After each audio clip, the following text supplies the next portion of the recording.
आइए आपकी मुलाकात करवाते हैं ट्रांसरेल लाइटिंग। हाल ही की लिस्टेड ये कंपनी 1984 में हुई थी शुरू और ईपीसी सेक्टर से जुड़ी हुई है। ये कंपनी पावर ट्रांसमिशन और डिस्ट्रीब्यूशन का करती है कामकाज।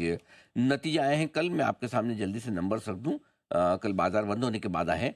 11% आय में रही है बढ़त, पहुंचा है आंकड़ा 1088 करोड़ पर। कामकाजी मुनाफा 16% बढ़कर 138 करोड़ पर पहुंचता हुआ दिख रहा है। मार्जिन में ½ % की बढ़त रही, 13.5% के आसपास, और मुनाफा 20% बढ़कर आया 55 करोड़ के आसपास। यानी कि स्टेबल नंबर्स आते हुए दिखे, मजबूत नंबर्स आते दिखे कंपनी की तरफ से। मैनेजिंग डायरेक्टर और कंपनी के सीईओ रणदीप नारंग साहब हमारे साथ कार्यक्रम में हो रहे हैं शामिल। आपने दिल्ली यूनिवर्सिटी से कॉमर्स में ग्रेजुएशन किया है, इंस्टीट्यूट ऑफ मार्केटिंग मैनेजमेंट से आपने पोस्ट ग्रेजुएशन डिप्लोमा भी हासिल किया है। 35 साल से ज़्यादा लंबा गहरा अनुभव है नारंग साहब का इस फील्ड का। सर बहुत बहुत स्वागत है, धन्यवाद समय देने के लिए। Good morning. सबसे पहले सर शुरुआत करते हैं, इस तिमाही में नंबर्स आपके मजबूत नजर आ रहे हैं हर एक पैरामीटर पर। क्या खास ट्रिगर्स रहे, समझाएं सर।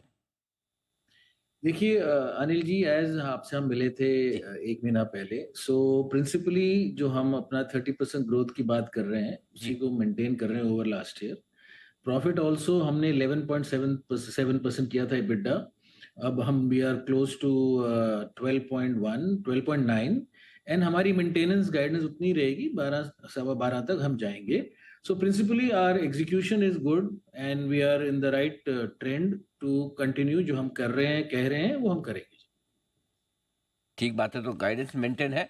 अब ये बताएं सर कि आपने करीबन करीबन 325 करोड़ का कैपेक्स प्लान भी अप्रूव किया था, राइट? उसमें कहाँ तक बात पहुंची, कब तक आप कंप्लीट करने वाले हैं, इसका स्टेटस बताएं सर। सर हमारी 326 करोड़ का ओवरऑल कैपेक्स प्लान है अगले 2-3 साल में। जी उसमें आईपीओ के तहत हमने 90 और करोड़ रखा है फॉर ब्राउनफील्ड एक्सपेंशन और हमारे करंट जो प्लांट्स हैं टावर और कंडक्टर के। एंड ये प्रिंसिपल अप्रूवल है बोर्ड का, जो कि हम अगले 2 साल में निभाएंगे। And this is the strategic intent, and principle approval के साथ हम काम करेंगे जी। बिकॉज हमारी ऑर्डर बुक जो आज है 10,000 करोड़ प्लस की, और जो L1 है 3,400 करोड़ का, उसको नजर देखते हुए, और 2-2.5 साल का कंप्लीशन प्लान है, तो हमें ये जरूरत पड़ेगी, उसी के लिए प्रिंसिपल अप्रूवल लिया गया है। परफेक्ट। अच्छा सर, आपने जो अभी नतीजे पेश किए दूसरी तिमाही के, राइट? जनरली लोगों के तीसरी तिमाही के आ रहे हैं, आपके दूसरी तिमाही के आए आईपीओ की वजह से। तो पहले 6 महीने तो निकल गए, अगले 6 महीने जो इस साल के आपके बचे हैं, इसमें पहले 6 महीने के मुकाबले में कितनी बेहतर परफॉर्मेंस कैसी रहेगी, उसका जरा एक अंदाजा दें। देखिए, एज मैंने बोला, लास्ट ईयर हमने 4,000 करोड़ किया था, और अभी तक हमने H1 में 2,000 किया है। तो हम 30% एक ग्रोथ चाह रहे हैं करें, और उसी की गाइडेंस से हम चल रहे हैं जी। की ग्रोथ आपकी रेवेन्यू में और प्रॉफिट दोनों में रहने की संभावना है ये, और मार्जिन जो आपके 12 से 13% की रेंज में है सर, यही सस्टेनेबल है या कम ज्यादा?